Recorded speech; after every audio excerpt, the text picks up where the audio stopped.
Alors bonsoir à tous de nouveau pour la deuxième partie de l'émission. Donc on a fini notre première partie, on va commencer sur Salut à tous.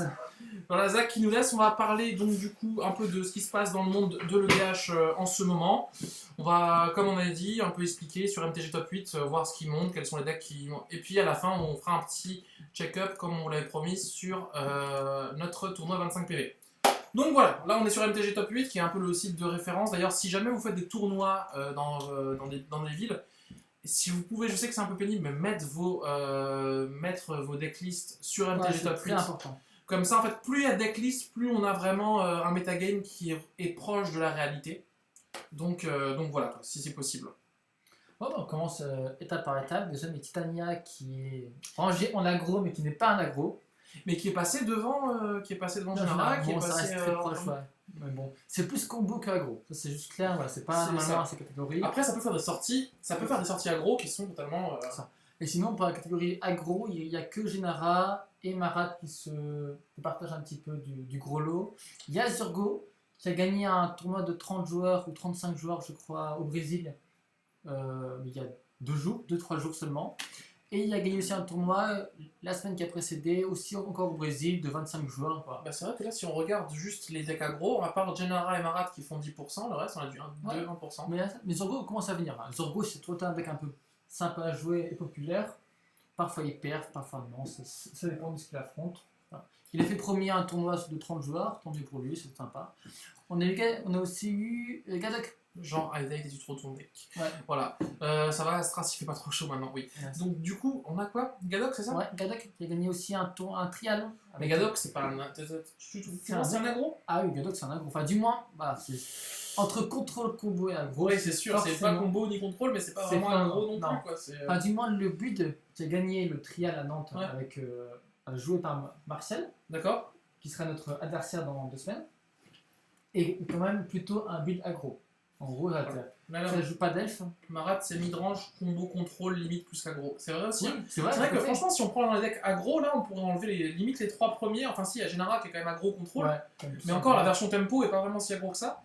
Et en fait, le premier deck vraiment pur aggro, ce serait mono white aggro, quoi. Après, derrière, avec Zurgo, c'est vrai que de vrais decks aggro, dans le sens comme on l'entend dans le terme aggro, on commence par mono white aggro, quoi, en fait, si on regarde ici. Ouais, faudrait créer une un quatrième un peu mid-range stuff. Ils veulent pas du tout. Donc actuellement, si vous voulez jouer à aggro, qu'est-ce qu'il y a de bien joué? Il y a Rada qui est bien joué. Rada. Il y a Gadok qui a prouvé qu'il était. Enfin, Gadok c'est juste excellent actuellement. Contrôle est dominant, donc jouer Gadok, il faut jouer Gadok. Bah comme dit, moi je vous conseille de jouer Gadok. Moi je pense toujours que Anafenza. Will Spetrop qui nous. Oui, c'est. Gadok c'est très bien placé, jouer Gadok. Zurgo c'est fun à jouer, c'est pas super en soi, mais bon, ça vole des games, il faut se lancer. Oui, ça, Gadok c'est vraiment en style. Pas seulement. Death and Taxes. Pas seulement, mais. Pas seulement, c'est vraiment. Enfin, du moins, la liste qui a perfé il y a 2-3 jours seulement n'était pas pure Death and Tax. Il y avait un petit côté dedans, forcément, mais il y a aussi un côté un peu aggro où je bourrine. Je mets de la pression et puis au passage, je vais aussi un peu chercher à ralentir ou à faire chier. Bon, par des créatures, c'est juste ça. Mais Anafenza, c'est pareil que Anafenza, c'est toujours proche. C'est Disrupt. Il y a juste le noir en plus, quoi, mais c'est ça. Très proche. Et puis à l'inverse, mono white aggro, c'est pas top. Enfin, du moins, c'est inférieur à Gadok. Alors qui joue ça? Le joueur de. Je joue effectivement, mais c'est inférieur dans le metagame général en 30 points de vie, inférieur à Rada ou inférieur à Gadok. Dans les méta 30 points de vie, ouais, c'est sûr. C'est juste ça.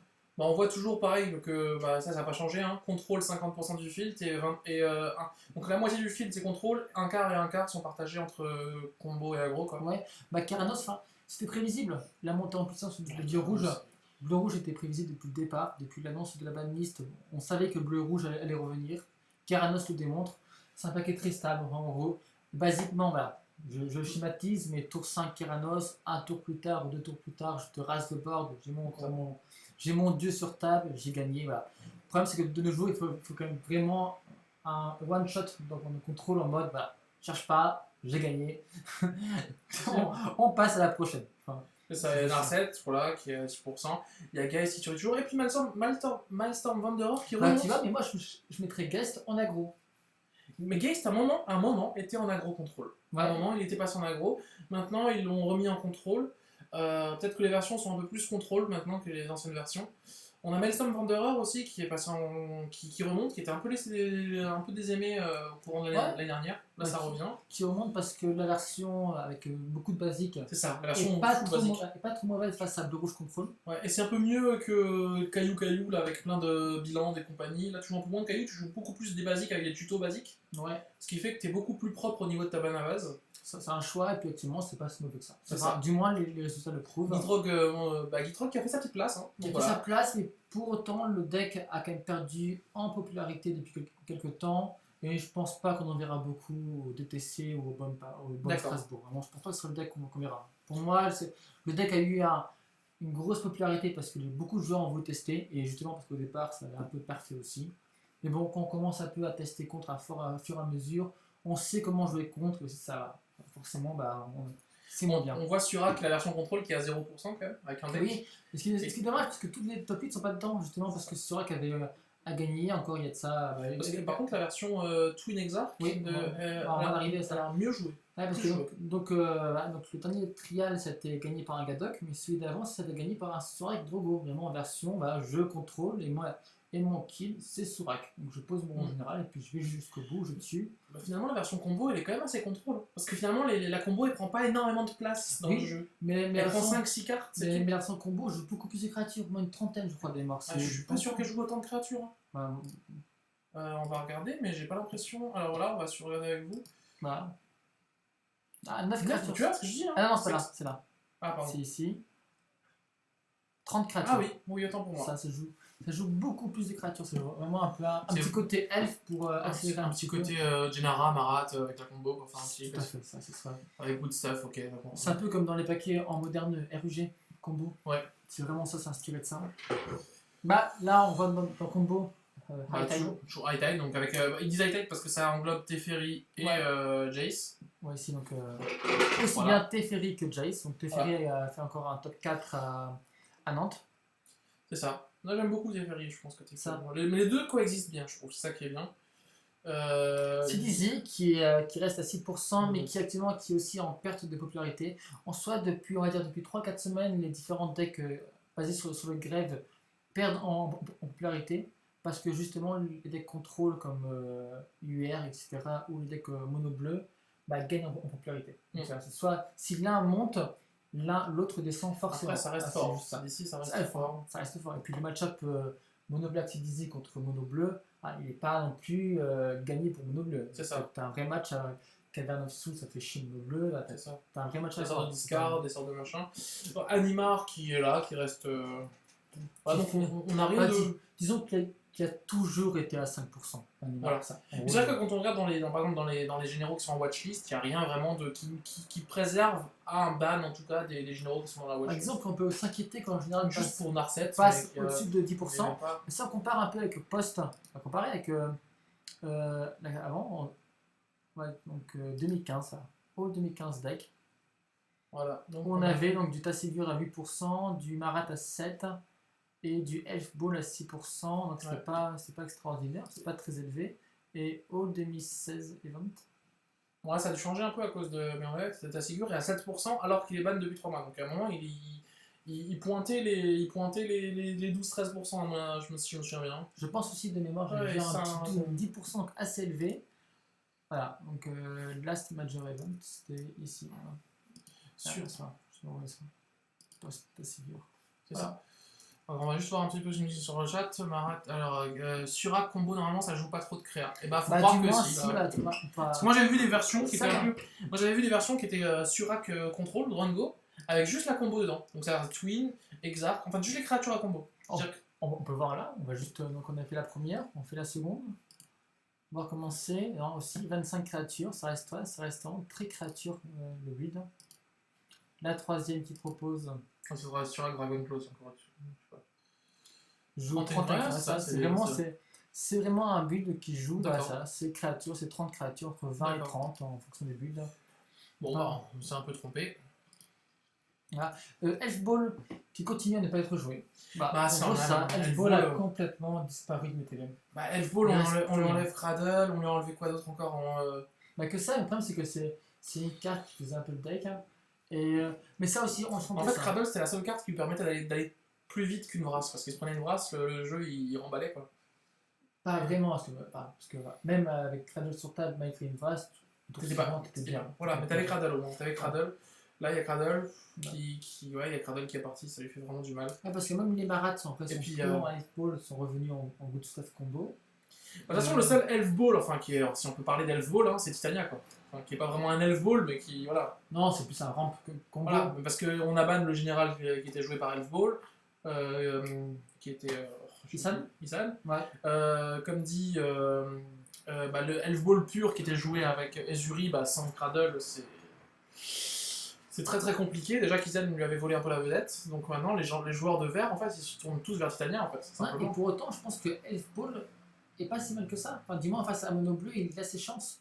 C'est juste que beaucoup de joueurs se sont dit bon, j'arrête de tester Elf Ball parce que Cradle n'est plus là, alors que le deck peut encore se défendre. Je pense que ça vaut le coup de toujours se battre, chercher un peu à retravailler les listes. Ah bien sûr. Tu reprends tout à zéro. Mais après je pense qu'il y a toujours des joueurs d'Elf Ball qui continuent avec leur Elf Ball mais qui sont pas forcément sur MTG Top 8. Hein. Je pense qu'il y a des joueurs qui sont. Il y a des joueurs comme ça qui sont fans d'un jeu et qui vont le faire. Faut qu'il se passe.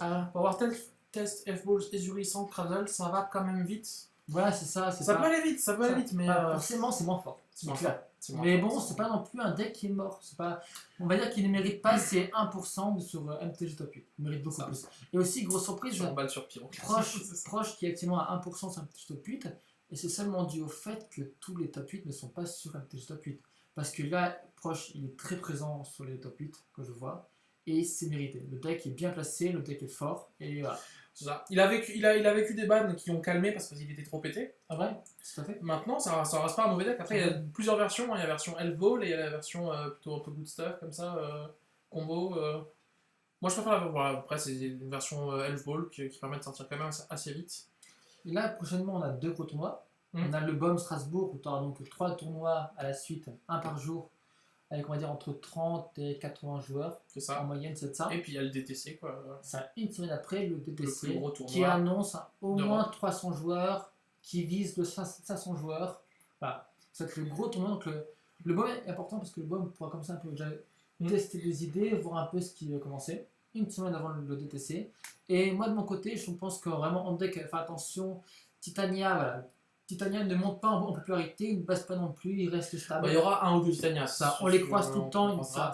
Il y aura du Marat, je pense qu'on croisera quand même. Marat, Genara, voilà, Marat, Genara, on croisera. Keranos, Narset, on va croiser aussi. Enfin, c'est des decks, voilà. Il y aura un ou deux High Tide. Si d'ici Reanimator, faut voir si les gens. Tu vois, mais moi, Jess, High Tide, Teferi ou Jess, je pense qu'on croise beaucoup. Enfin, dis-moi, beaucoup plus que les gens en pensent. Le deck n'est pas très cher à monter. À part Candélabre. Non, mais bon, la carte n'est pas essentielle. Oui, bien sûr. Si, elle est essentielle, elle fait abandonner l'adversaire. Ça, on l'a vu, mais bon. C'est-à-dire que tu poses Candélabre, tu as gagné. Pour ce prix, c'est ce que tu demandes. C'est ça. Tu payes 200 € sur une carte, tu veux la poser, tu vas gagner quoi. Et ça, c'est Dizzy, mais qui perd un peu aussi actuellement en popularité. On le voit beaucoup moins. Faire attention à Proche qui monte beaucoup actuellement. D'ailleurs, au niveau des autres pays hors France, est-ce que c'est à peu près le même genre de méta? Alors, pas du tout. On a eu un tournoi en Russie aussi de 30 joueurs. Ouais. Alors, comment on fait pour revenir à toutes les listes? Clique sur Commander.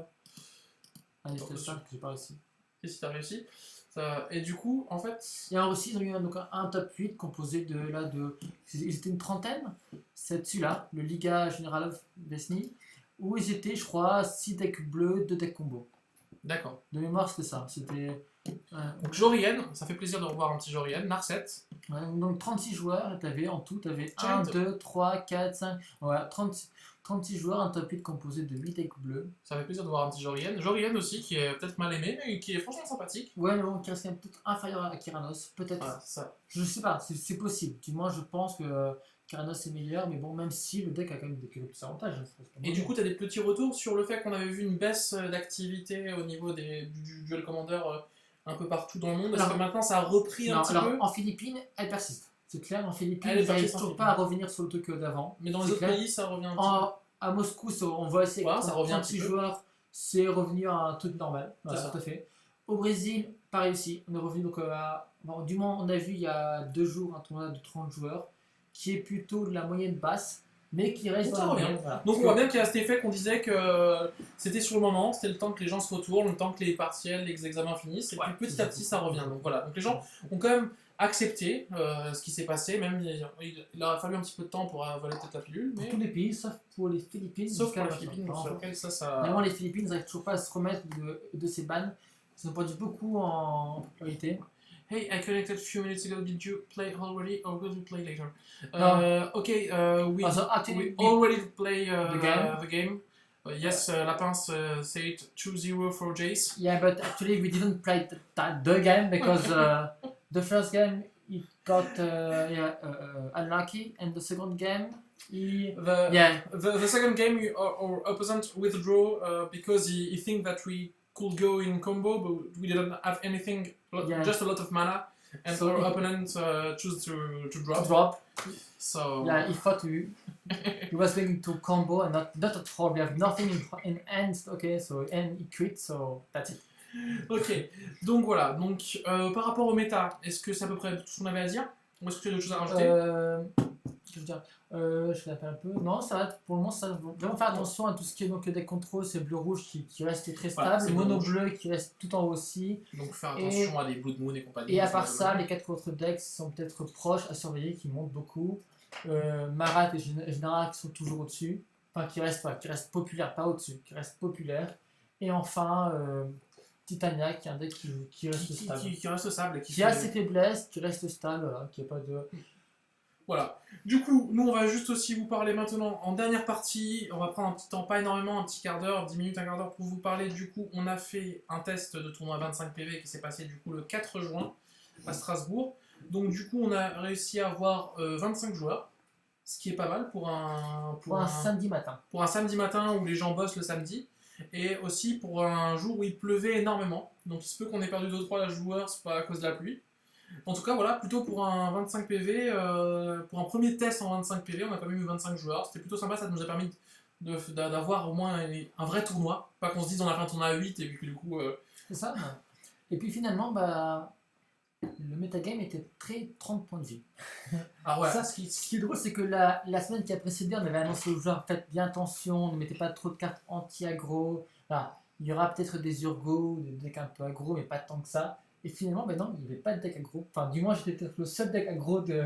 Il y avait un Talia. C'est ça. Il y avait un Talia, il y avait... Pas... Mais c'est vrai que... Pas de Zurgo, du moins. Pas de Zurgo parce que je pense que les gens ont eu peur qu'on anticipe trop l'aggro. Ouais. Mais moi, j'ai vu beaucoup de joueurs, j'ai vu quelques joueurs me dire, écoutez, moi j'ai vu 25 PV, je me suis dit 5 PV de moins, je viens avec mon deck en mode 30 PV. C'est-à-dire qu'il y a des mecs qui ils se sont dit, si c'est juste 5 PV de moins, ils ont pris exactement le même deck 30 PV, à peut-être à la limite 2 cartes près, mais ils n'ont pas vraiment changé leur deck comme ils l'auraient fait si ça avait été à 20 PV en fait.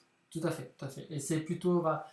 le gros truc, c'est qu'ils ont raison, parce que dans les match-up de miroir, de contrôle, ou match-up combo face à combo, combo face à contrôle, ça a aucune influence d'avoir 5 points de vie en main.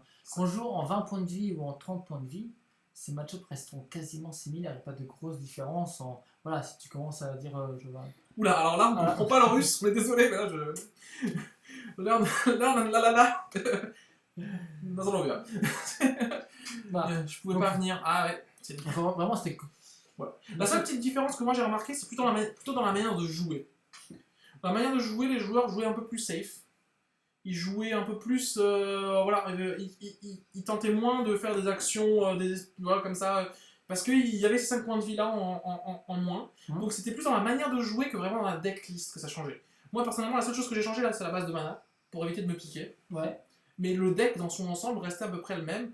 J'ai juste changé la base de mana et j'ai juste enlevé un gros drop. Voilà, mais sinon. Parce que moi j'ai vu aussi qu'on n'a pas eu de tour additionnel, quasiment pas. J'ai pas souvenir de tour. Alors on est resté sur un temps de 55 minutes. Ouais, ce qui est un peu beaucoup pour normal pour 25 points de vie. Et bah voilà, du moins avec ce temps on n'a pas eu de tour additionnel. À chaque fois c'était fini dans les temps.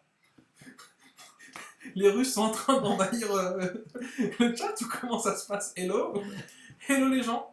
On a parlé justement de votre tournoi qui est là. Liga Moscou. Voilà, donc on a parlé de ça un peu. Et donc Pour moi, c'est plutôt un bon retour, même si je pense que finalement, les 20 points de vie méritent aussi d'être testés. Parce que j'ai joué aggro pendant ces rounds-là, et j'ai pas eu de. Comme j'ai affronté que des decks combo ou rampe, pour moi, ça fait aucune différence. Bah, le top 4, c'est simple. On va parler du top 4. Peut-être pas le top 8, sur 25 joueurs, c'est peut-être pas assez intéressant. Premier, Grenzo version créature. Ouais. Deuxième, Selva Elf Ball. En fait, c'est un Elf Ball. Selvala combo. Donc voilà, il jouait Selvala en mode combo. Bah, tiens, on parlait de Elf-Ball. Voilà. Peut-être que l'avenir de Elf-Ball, c'est Sevada. À voir aussi. C'est possible. C'est pas mauvais comme paquet. C'est pas mon préféré. Bah, attention, en Elf Ball, il y a quoi? Il y a Selvala, il y a Ezuri, Rhys, Captain Cissé, qui est plus ça, combo. ouais, Qui est beaucoup plus combo, mais qui joue quand même pas mal d'elfes. Hein. Marat, Marat. plus maintenant. Je sais pas. Mais en tout cas, voilà. Et du coup, il y avait donc après, en troisième, il y avait moi, Gennara. Et en quatrième, il y avait un proche. Voilà. Et hop, les gens, c'était prévu de refaire des games après. J'ai loupé les deux premières, mais on va parler du bluff sur le candélabre. Alors, pour les gens, voilà. Donc, alors non, par contre, on refait une session dans 2 semaines. On fait une session dans 2 semaines, et les vidéos, on va les upload sur notre chaîne YouTube. C'est marqué juste en bas. Donc, n'hésitez pas à aller sur notre chaîne YouTube. À vous abonner. À partager. On va mettre ces vidéos-là sur la chaîne YouTube. Vous pourrez les voir, ce moment d'anthologie qui était le candélabre. Je prends 12 mana et tu peux concède. C'était très fort. Et donc dans 2 semaines, les match-ups sera Gennara contre Gadok. Voilà. Donc c'est ça. Selvala c'est combo. Donc voilà Selvala. D'ailleurs j'ai perdu